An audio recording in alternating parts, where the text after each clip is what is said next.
इस ट्रायंगल को देखिए आप लोग और समझिए ये क्या है। नहीं समझ में आया तो मैं आपको बताता हूँ, ये यूपीएससी है। UPSC union public service commission, संघ लोक सेवा आयोग। आज तो मैं इसका प्रोसीजर और सिलेबस समझाने की कोशिश कर रहा हूँ, पैटर्न समझाने की कोशिश कर रहा हूँ।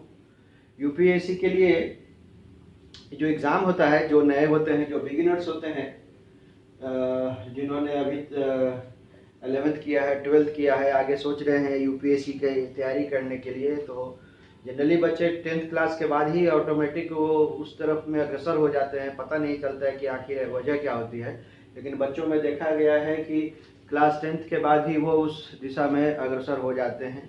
कुछ लोग देर से भी करते हैं, कुछ लोग 12th करके, और कुछ लोग तो ग्रेजुएशन करने के बाद भी नहीं समझते हैं कि उनको करना क्या है। तो वो बच्चे, जो वो कैंडिडेट्स जिन्हें यूपीएससी की तैयारी करनी है, तो मैं समझा दूं, यूपीएससी कुछ नहीं, ये एक ट्रायंगल है और ये 3 स्टेज में एग्ज़ाम होगा। इस ट्रायंगल को मैंने बनाया है, ये ट्रायंगल का ऊपरी हिस्सा, ये बीच का हिस्सा और ये सबसे नीचे का हिस्सा। इस डायग्राम को देखने के बाद एक चीज़ समझ में आएगा कि ये जो हिस्सा है, चौड़ा हिस्सा है, ये थोड़ा सा ये है और ये थोड़ा सा ये है, जगह घटती जा रही है। इसका मतलब ये है कि यहाँ पर मैंने लिखा है कि हर वर्ष, प्रति वर्ष 10 लाख फॉर्म भरे जाते हैं। इमेजिन, ये इस एग्ज़ाम का कितना क्रेज है कि लोग 10 लाख फॉर्म भरे तो जाते हैं, लेकिन बहुत लोग जो होते हैं, कोई बीमार हैं तो कुछ जो है वजह कुछ न कुछ डाल देते हैं, और एग्ज़ाम जो देने वाले छात्र हैं वो 5 लाख ही होते हैं। याद रखिएगा, 5 लाख। तो अब 5 लाख फॉर्म बदले, किन्हीं को तो शौक होता है, चले जरा माँ बाप को दिखाएं कि हम यूपीएससी का एग्ज़ाम दिए हैं, फॉर्म भरे हैं। लोगों में ये बात होती है, यूपीएससी का एग्ज़ाम, यूपीएससी का एग्ज़ाम। लेकिन सही बताए जो, तो 5 लाख में 50,000 ही सीरियस कैंडिडेट्स होते हैं। एकदम फैक्ट है, 50,000 से ज़्यादा सीरियस कैंडिडेट्स नहीं होते हैं। और ये आप जो देख रहे हो इतना बड़ा सा हिस्सा, तो इसका मतलब ये है कि यहाँ पर नंबर ऑफ, जब 10 लाख बच्चे हैं उसमें से 50,000 ही सीरियस कैंडिडेट्स हैं, तो इसमें से छन कर जो जाएंगे वो 15,000 लोग जो हैं बच्चे मेंस देंगे। अगर इस हिसाब से देखा जाए कि 10 लाख फॉर्म भरे गए और मात्र 15,000 बच्चे मेंस के लिए क्वालिफाई करते हैं, तो ये अपने आप में बड़ा ही स्ट्रेंज दिखता है। लेकिन आप वैसे न लेके चलें, 50,000 बच्चे जो सीरियस होते हैं वही लिटरली फाइट देने वाले होते हैं।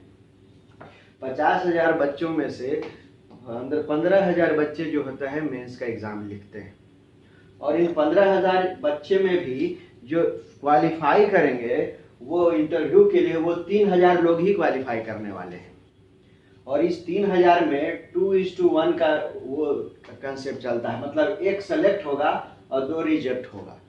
कुल मिलाकर आप देखेंगे 700 से 800 वैकेंसी हर साल निकालते हैं सेंट्रल गवर्नमेंट, और इस 700 से 800 वैकेंसी में के लिए 3,000 बच्चे जो होते हैं, 3,000 मैंने ज़्यादा लिखा है, 2,500 लिखा है, 2,500 बच्चे लोग इंटरव्यू फेस करते हैं।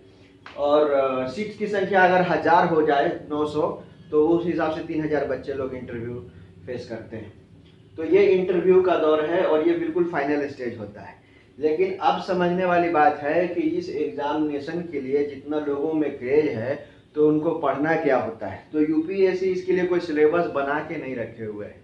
वो बस बोलते हैं कि मुझे तो एक ऐसा कैंडिडेट चाहिए जो कि मतलब कि जो एवरेज हो, जिसको सब कुछ पता हो, उससे कुछ भी पूछो तो वह बता सके। अब चूंकि यह भारतीय प्रशासनिक सेवा है, भारतीय प्रशासनिक सेवा, इंडियन पुलिस सर्विस, तो इसके लिए जरूरी क्या है कि उसको भारत के बारे में सब कुछ पता होना चाहिए, उसको भारत की हिस्ट्री पता होनी चाहिए, उसको भारत का ज्योग्राफी पता होना चाहिए, उसको भारत का पॉलिटी के बारे में, राजनीति जो है चलती है उसके बारे में पता होना चाहिए, उसको यहाँ का जो है इकोनॉमिक्स, भारतीय अर्थव्यवस्था की जानकारी होनी चाहिए, उसका भारत का करंट अफेयर्स जो है अपडेटेड होना चाहिए। कुल मिला के देखो, यूपीएससी इतना ही पूछ रहा है आप लोगों से।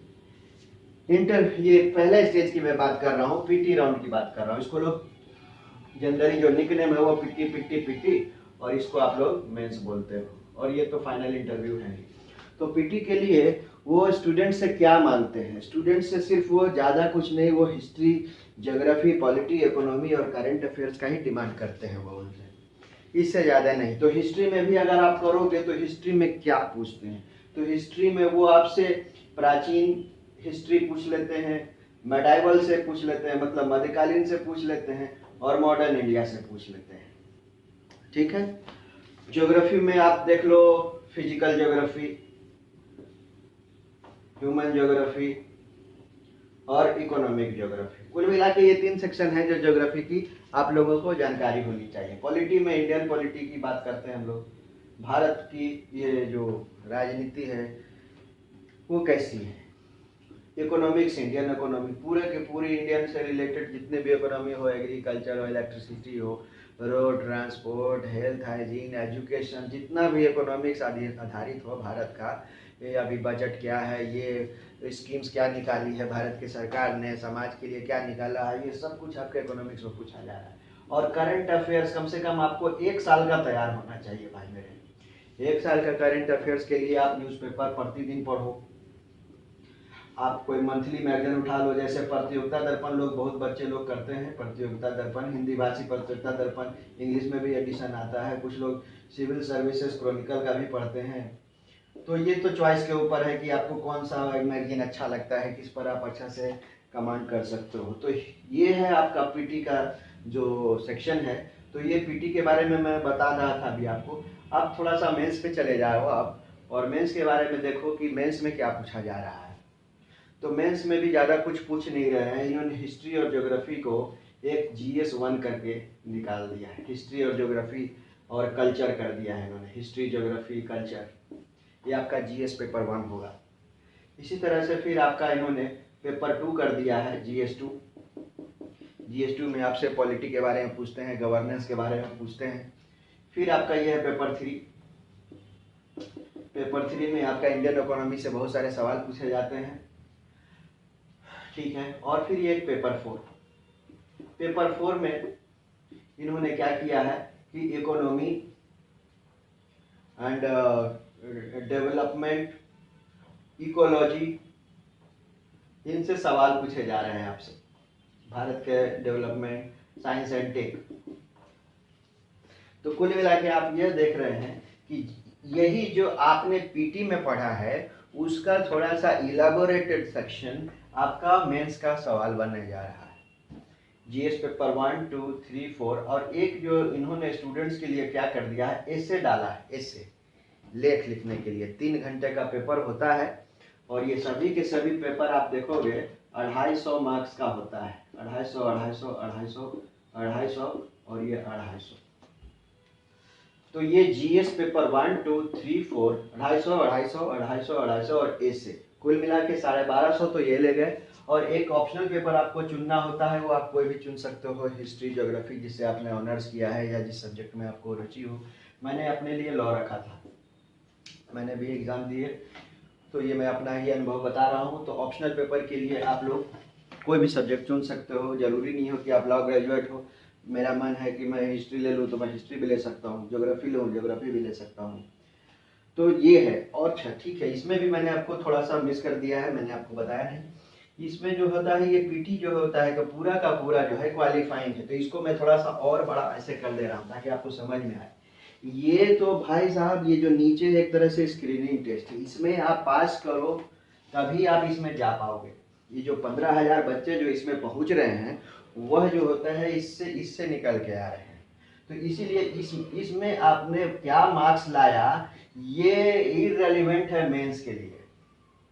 मतलब समझिए, मार्क्स जो भी आप पीटी में लेके आते हो इसका कोई महत्व नहीं रह जाता है, क्योंकि ये जो आपका जो मेरिट लिस्ट बनने वाला है उसमें जो आपका एग्जाम होगा उसमें मेंस जो कि 1750 मार्क्स का है, ये 1250 प्लस यह 500 मार्क्स और प्लस इंटरव्यू 275 मार्क्स, मतलब 2025 मार्क्स का आपका मेंस होता है, मतलब टोटल मार्क्स होते हैं और इसी में आपको स्कोर करना है। बाकी ये पीटी का जो एग्ज़ाम होता है ये पहले 2010 के पहले और 2010 के बाद में फ़र्क पड़ गया है।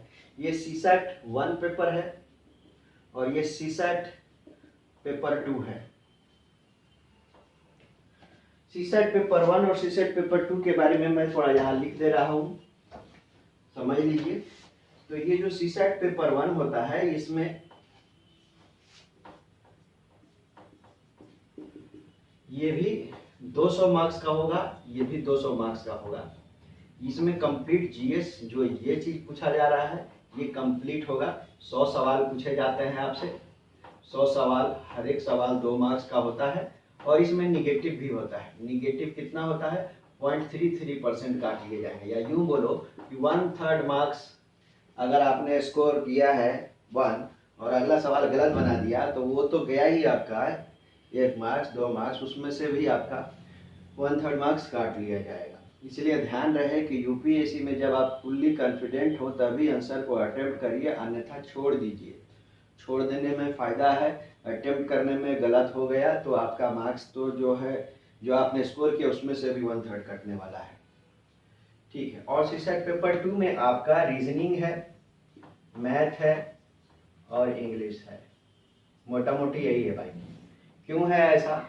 ये 2010 के बाद इन्होंने स्टूडेंट्स को डाल दिया है, लेकिन ध्यान देने की बात है यह क्वालिफाइंग है। इसका मतलब है अगर आप इस 200 में से अगर आप 25% भी लेके आ गए, मतलब 25 नहीं 35% लेके आ गए, 66 मार्क्स लेके आ जाते हो मैथ रीजनिंग इंग्लिश में कुल मिलाकर, तो आपका पेपर 2 क्लियर हो जाना चाहिए और तब आप मेंस के लिए क्वालिफाई हो जाते हो।